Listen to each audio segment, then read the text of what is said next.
आज जतचे आमदार गोपीचंद पडळकर साहेब वाटेगावमध्ये आहेत। शेठ, आज सागर खोतच्या माध्यमातून 40 लाखाचा निधीचं लोकार्पण होतंय आणि सागर खोतांच्या कामाबद्दल लोकांच्या उत्स्फूर्त भावना आहेत, काय वाटतंय आपल्याला? बघा, या महाराष्ट्रामध्ये शेतकऱ्यांचा आवाज, शेतकऱ्यांच्या जीवनामध्ये आमूलाग्र बदल करण्याच्या दृष्टिकोनातून ज्याने अनेक वर्ष घालवलेले आहेत, तिला सहजासहजी गोष्टी घडलेल्या आहेत। 300 रुपयाला ऊसाला 1 टनाला भाव होता, त्याचा 3000 करणारे जे शेतकरी चळवळीमधले प्रमुख नेते आहेत ते सदाभाऊ खोत आहेत। आणि सदाभाऊ खोत हे ग्रामीण भागातून असल्यामुळं गावातल्या सगळ्या नसा त्यांना माहित आहेत। प्रश्न काय आणि प्रश्न सोडवायचे कसं यांचं त्यांना नॉलेज आहे।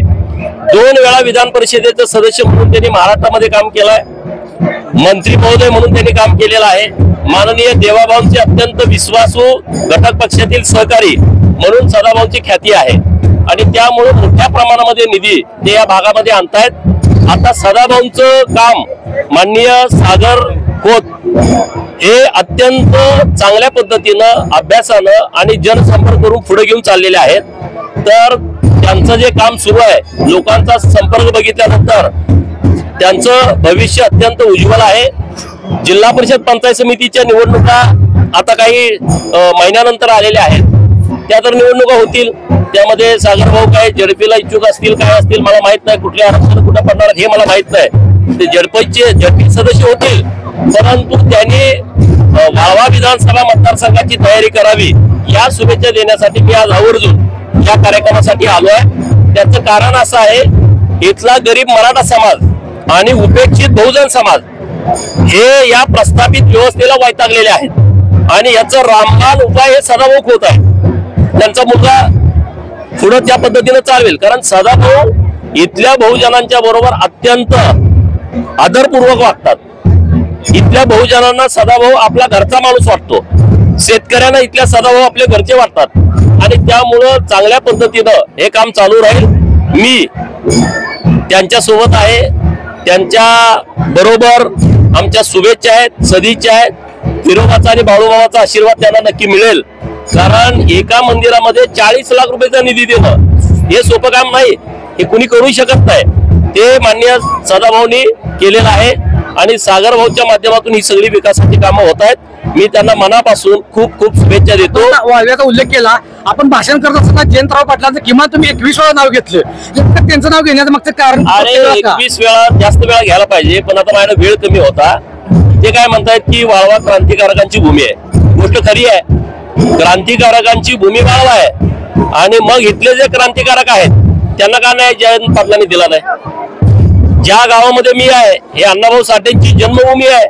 अरे 1.5 दिवस शाळा शिकलेला माणूस एवढी मोठी क्रांती करू शकतो, अण्णाभाऊंचं स्मारक का नाही? मला तर चिठ्ठी अशी दिली की जयंतराव कधीच अण्णाभाऊंच्या जयंतीला वाटेगाव मध्ये आले नाहीत। काय असला राग आहे, काय त्यांच्या डोक्यामध्ये आहे? इथले बर्डे गुरुजी ज्यांनी स्वातंत्र्य सेनानी म्हणून काम केलंय, त्यांच्याबद्दलची तुमची भूमिका काय? नागनाथ अण्णा नायकवडींचं का स्मारक नाही ईश्वरपूर मध्ये?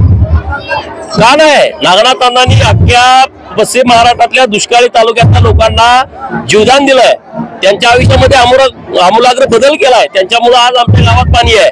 का नाही नागनाथ अण्णांचं इथं स्मारक?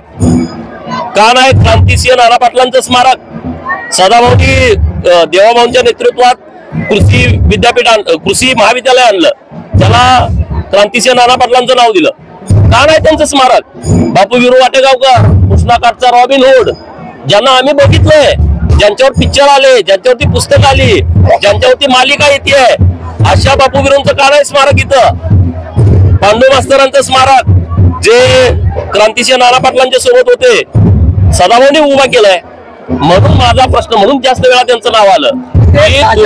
भाजपमध्ये येण्यासाठी इच्छुक आहे असं चर्चा होती, पण एकमेव गोपीचंद पडळकर असे की ते म्हणतात त्यांना घेऊ नका। अरे मी घेऊ नका इन्सिक्युअर वाटतात का? मी घेऊ नका म्हणत नाही, मी कुणाला घ्या कोणाला घेऊ नका या भानगडीत नसतो। माझं वेगळं काम आहे, कोण आला कोण गेला कोणाचा प्रवेश आहे मला वेळ नाही असल्या गोष्टीमध्ये।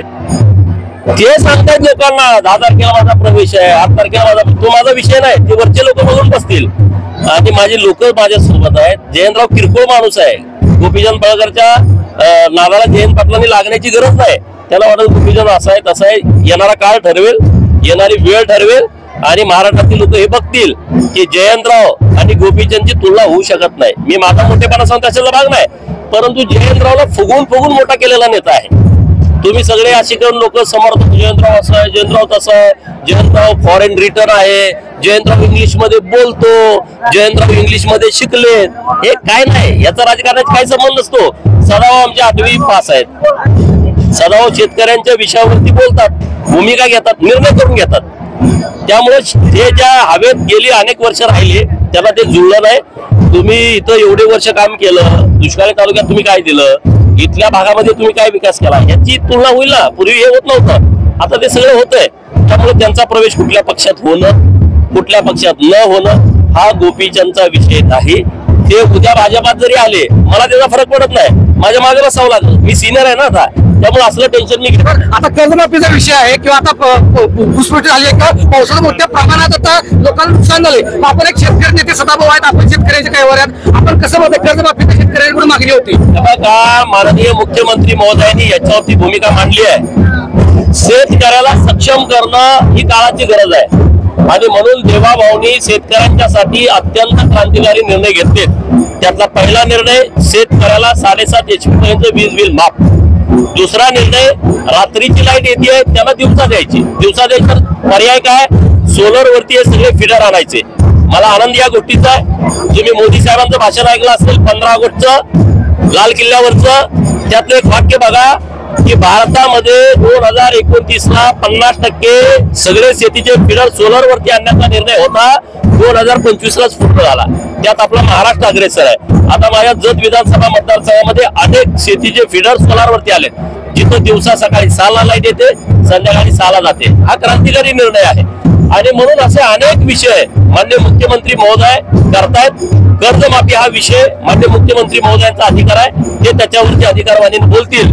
परंतु महाराष्ट्रातल्या शेतकऱ्यांच्या पाठीशी हे सरकार अत्यंत खंबीरपणे उभा आहे. शेतकऱ्यांचे नेते सदाभाऊ हे सरकारमध्ये जरी असले तरी रस्त्यावरची पण लढाई शेतकऱ्यांच्या बाजूला लढतात आणि सरकारमध्ये पण लढाई लढतात.